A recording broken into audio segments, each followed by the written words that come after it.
et bonjour Bruno Donnet. Bonjour Philippe. Tous les jours, Bruno, vous traquez ici les bizarreries médiatiques et ce matin, pour la dernière avant Noël, vous avez choisi de nous emmener en Australie. On va parler des ventes d'albums de fin d'année. En tête des ventes en Australie, des artistes au profil extrêmement inattendu. Oui, télescopage ce matin, Philippe, entre la traditionnelle ambiance sonore de Noël avec ses clochettes qui tintinabulent sempiternellement et un album qui s'est hissé au sommet des classements australiens et dont les vedettes sont des oiseaux.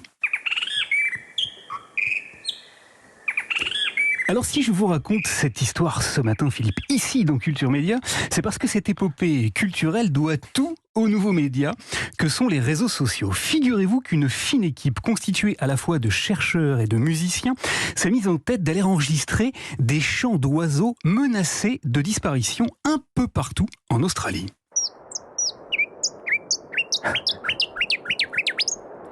Ils ont donc capté la mélodie du bien nommé Noisy Scrubburn, l'oiseau bruyant des broussailles, immortalisé le ramdam produit par l'oiseau de satin.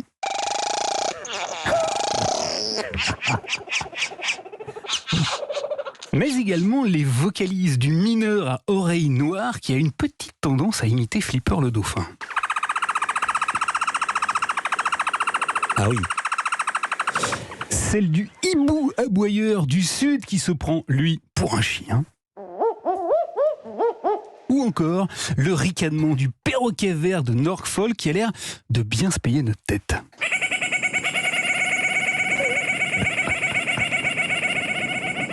Bref, ils ont compilé tous ces chants dans un disque dont ils ont assuré la promotion uniquement via les réseaux sociaux et ça a marché puisque leur album est en ce moment parmi les plus téléchargés en Australie.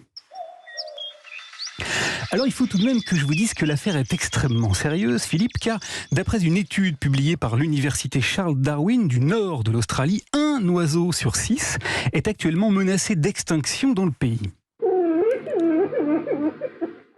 Comme la frégate de l'île de Noël dont vous venez d'entendre l'alerte, le réchauffement climatique et les immenses incendies qui ont ravagé l'Australie en 2019 et en 2020 ont bouleversé l'écosystème de dizaines d'espèces d'oiseaux qui sont donc sur le point de disparaître.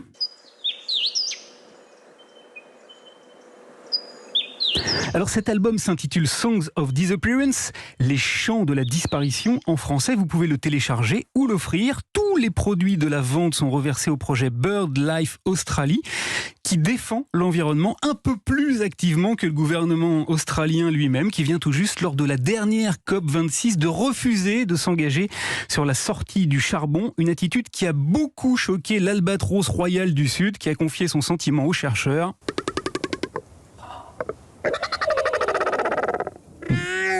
Voilà, vous l'entendez, Philippe, il n'a pas l'air content du tout. Et là-dessus, je vous dis à l'année prochaine, car de vous retrouver, vous le savez, d'impatience, je piaffe. Ah, le calembour final. Blague à part, sont extraordinaires. Merci beaucoup Bruno Donnet. À l'année prochaine, joyeuses fêtes.